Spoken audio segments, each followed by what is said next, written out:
everyone! So welcome back to my YouTube channel. So I'm Claudine Clavillas and this is my YouTube channel. Kung hindi ka pa nakasubscribe, please do like, share, and subscribe to my YouTube channel para updated ka sa mga panibagong videos ko. So hello everyone! So for today's video guys, ayan, may isi-share lang ako sa inyo. Marami kasi ako guys nababasa mga comments. Nababasa ko yung mga comments ninyo guys. May iba na re-replyan ako, may iba guys na hindi kasi super busy lang. Pero guys, thank you so much po sa mga subscribers natin, sa mga viewers natin dyan. At kung nanonood ka man ngayon, kung hindi ka pa nakasubscribe, anong gagawin? Syempre mag-subscribe ka na. So thank you so much everyone. So ito guys, ito yung mga question na tinatanong sa akin. Kaya kung affiliate ka at nagbabala ka maging Shopee affiliate, ito yung mga dapat mong malaman. Ayan, or kung may mga question kayo, may mga tanong kayo about Shopee affiliate na parang siguro hindi pa rin nadidiscuss or hindi nyo pa rin alam, eto sasagutin ko. So unang-una guys, sa Shopee affiliate po ba ate, kailangan ba madami kang followers para po ma-approve? The answer is no. Hindi mo kailangan ng maraming followers para ma-approve ka sa Shopee affiliate program po.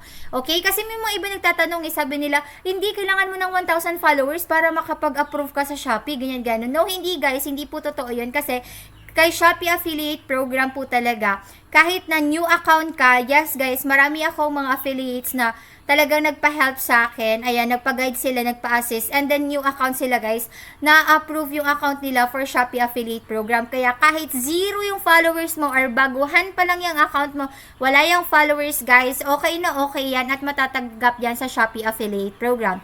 Next question guys, ito yung madalas na naririnig ko talaga na ate, ma-approve po ba ako sa Shopee affiliate program? Kasi may mga iba guys na yung Shopee affiliate link guys kasi is 15 to 30 days. Tapos under my link guys is approve sila kaagad. Hindi ko po alam kung bakit ganun siya. Kasi based guys sa experience ko po talaga, may mga iba kasing affiliates hindi naniniwala na sinasabi ko na under my link, 15 to 30 days, approve na po kayo. Yung iba hindi talaga sila guys naniniwala. Pero masaya naman ako kasi may mga ibang affiliates ako na talaga nag-ano sila na-approve sila under my link, ganon. And marami na din naman guys na natulungan yung link ko talaga na maging affiliate program sila. Kasi yung iba guys problemado na nag-sign up sila sa ibang affiliate link. Pero guys ha, decision nyo yan. Optional po ito. Hindi ko kaya pinipilit na kung ano. Sinishare ko lang sa inyo guys. So may mga iba kasi guys na meron silang affiliate link. Nasa iba sila nag-ano. Tapos ang lumabas po is 15 to 30 days. Which is, bago ka maging affiliate or bago ka maano nila doon sa affiliate program, mag-aantay ka ng 15 to 30 days. Pero based guys, sa experience ko, sa mga affiliates ko, kapag binibigay ko sa kanila yung link ko, nagugulat na lang ako na, ay, approve na sila kaagad after sign up. Siguro depende yun guys sa affiliate link, ganun. Sa affiliate program talaga. Pero under my link, once na nag-sign up kayo, approve na siya 15 to 30 days. Ay hindi siya lalabas ng 15 to 30 days. After sign up ninyo guys, approve na talaga kayo sa Shopee affiliate program. Okay? Next one naman guys, ito yung tinatanong sa akin. Ito yung lagi kong ina-advise sa inyo sa payment and tax information. Ate, kailangan po ba ng valid ID? Kailangan po ba ng maraming followers para ma-approve ka? Hindi po. Hindi po kailangan ng maraming followers para ma-approve ka sa payment and tax information. Alam niyo po kung ano yung kailangan. Kailangan lang po tama yung mga details na ibibigay nyo. Match yung mga details na ibibigay nyo. At yung hinihingi mismo ng payment and tax information is tugma dun sa mga binibigay nyo. For example, ako, yung pangalan ko, tapos yung ilalagay ko dun sa payment and tax information, tapos yung ID na isasubmit ko is hindi naman siya match, wala din nalalabas. So, ang suggested ko sa inyo guys na ibibigay po ninyo na ID sa payment and tax information ninyo kasi before, dalawang ID yung hinihingi which is, dumating ako sa phase na yun na dalawang ID. Hindi ko na-provide yung pangalawang ID. Ang ginawa ko is kumuha ko ng NBI clearance. Okay? So, ginawa ko national ID and NBI clearance pero as of now, ang alam ko guys is isang ID na lang. So, yung ID po na ma-recommend ko sa inyo is meron po dapat name, birthday, and address ninyo na ako kasi guys, ang sinasuggest ko yung name, birthday, and address ninyo. Yung address ninyo is same siya kung saan dinideliver sa inyo ni Shopee. Or siguro mag-match lang din siya doon sa address mo sa Shopee and doon sa ID mo mismo. Kasi guys, talagang lalabas yan na dapat yung mga details is match lalo na sa pangalan. And then yung sa bank po talaga ninyo, guys, sinasabi ko sa inyo, sa bank po ninyo, si C-Bank po, is talagang yan yung primary talaga na inano. Pero may mga nagsasabi sa akin, sa secondary daw nila, sa C-Bank nila is, sa secondary, C-Bank na daw talaga. So, ang sinasabi ko, pag nag-secondary na C-Bank, i-go na lang din nila. Ganon. Ganon sila guys. So, sa Cbank guys, ayan, may link naman ako na ilalagay dyan. Pwede nyo yan gamitin guys. And tip ko lang sa inyo, if gagamitin nyo yung link ko guys, para may makuha din kayong reward. Or pwede naman sa family nyo, itry nyo siya. Mag-ano kayo doon guys na 1,000 pesos for 3 days. Dyan nyo lang siya ilagay. Tapos may makukuha kayong 50 pesos. Ganon. So, isang tip lang yan, guys. Pwede nyo din siyang gawin sa family nyo. Ibigay nyo yung referral ninyo. Di ba, nag-insert na. So, ayun siya, guys. And then, may mga question pa sa akin. Ate, para ba ma-approve sa free sample? Guys, merong free sample kay Shopee Affiliate. Pwede kayo makareceive ng mga libre, guys, ng mga products kay Shopee Affiliate, guys. Pwede po yan. Basta, nakadepende kasi yan kay seller. Si seller po talaga yan. May iba-ibang klaseng seller, guys. May seller na kahit mababa yung views mo, kahit hindi ganon talagang ka-engaging yung ginagawa mo, nag-approve sila. Pero may nakikita naman silang progress mo. Pero may iba talaga guys, talagang mataas yung followers, kailangan talagang may sales ka, mataas yung views mo. So, iba-iba kasi yan. Pero guys, hindi naman po lahat ng mga sellers talaga is pare-parehas na kailangan mataas yung sales mo, kailangan mataas yung views mo, kailangan talaga nagla-live ka, ganun. May mga ibang sellers guys, sobrang generous. Kapag hindi kayo na-approve or na-reject kayo, lagi kong sinasabi guys na mag-request lang kayo ng free sample. Okay? So, sa free sample guys, ang gagawin nyo, pakisundan na lang guys ha, kasi hindi ko maano sa inyo. Ganito, pumunta kayo sa affiliate program, i-click nyo affiliate program, tapos di ba may dashboard na lalabas dyan?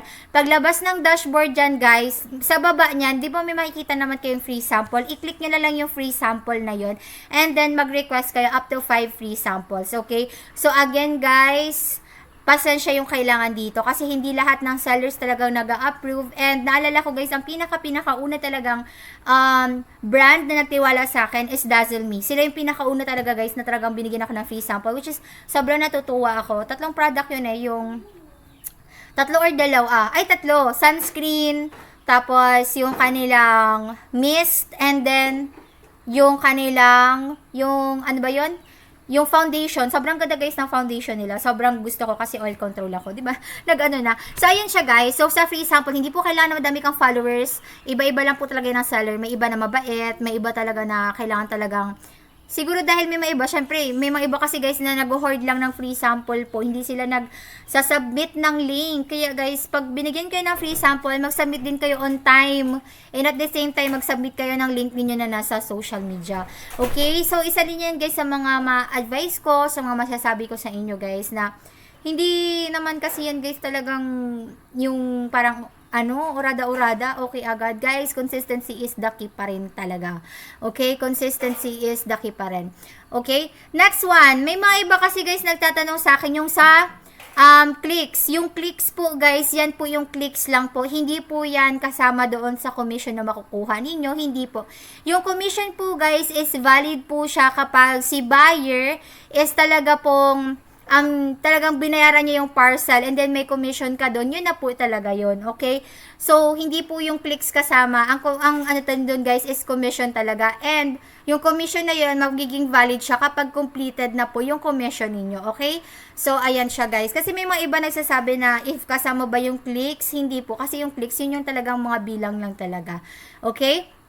Next one. Ate, pwede ba ako mag-post sa Shopee videos or sa Shopee Reels ng may watermark? Guys, hindi po pwede kasi mava-violate po talaga kayo ni Shopee guys, as in. Mava-violate kayo. Diba dati kay CapCut, meron yung parang CapCut ka sa taas. Tapos kapag mag-edit ka, halimbawa may nakalagay dyan na CapCut or kahit ano man na editing apps, tapos may watermark, guys, bawal yan.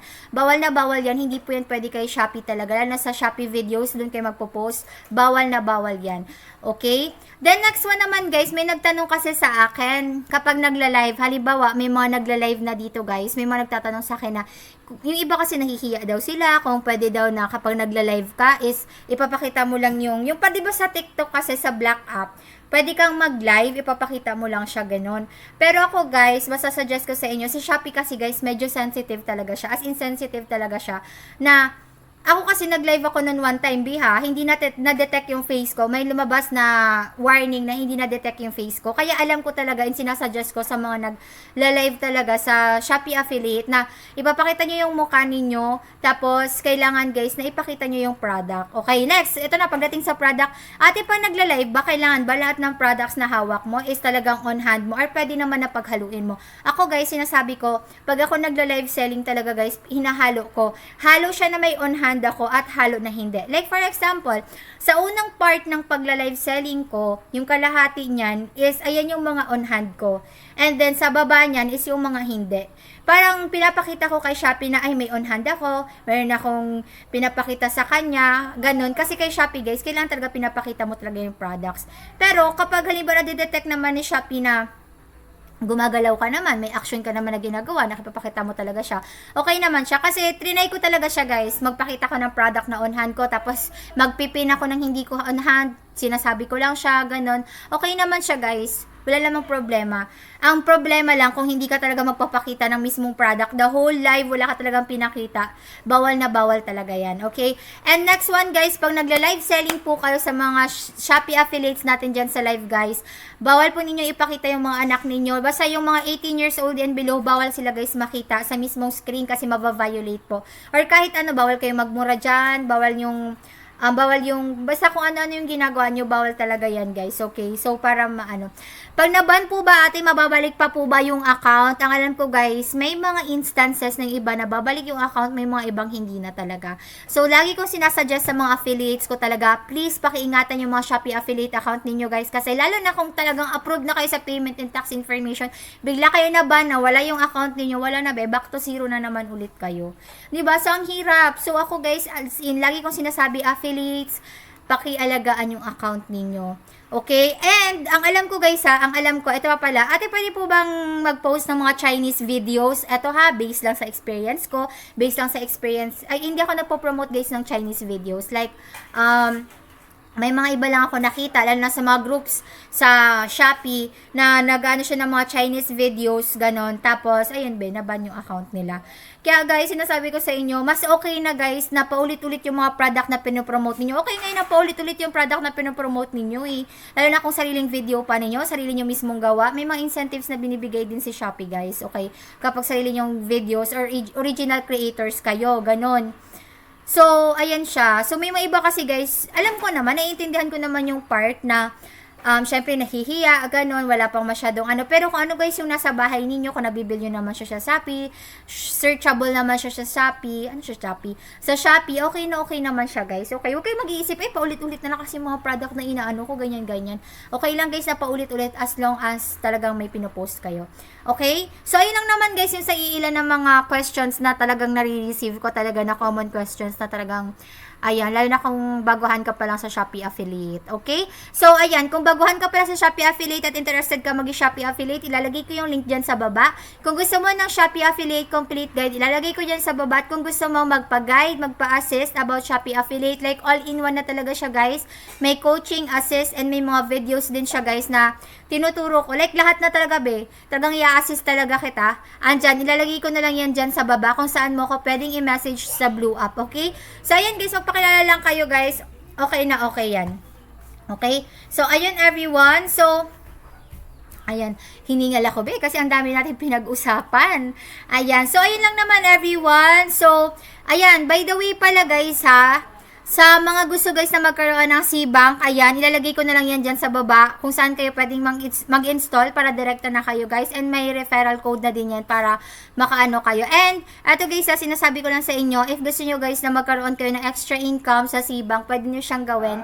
Like for example, i-install nyo siya guys, tapos for 3 days, maglagay kayo doon ng 1K, magkakaroon kayo ng 50 pesos. And pwede nyo din siyang gawin muna sa family ninyo. Okay? So, yun lang naman everyone. So, thank you for watching. So, please don't forget to like, share, and subscribe to my YouTube channel para update kayo sa mga panibagong videos ko. Ayan, and guys, pag umabot tayo ng 10,000 subscribers, guys, is may surprise ako sa inyo. So, ang gagawin nyo lang, guys, i-follow tong account ko na to dito sa YouTube, guys, and other social medias po. Ayan, sa mga social media ko. Yan, don't forget to follow, like, share, and subscribe to my YouTube channel and to my other social media accounts. And pag nag 10,000 subscribers tayo guys, may surprise ako sa inyo. Paulit-ulit na lang. Okay, so lang naman everyone. Bye! Thank you for watching!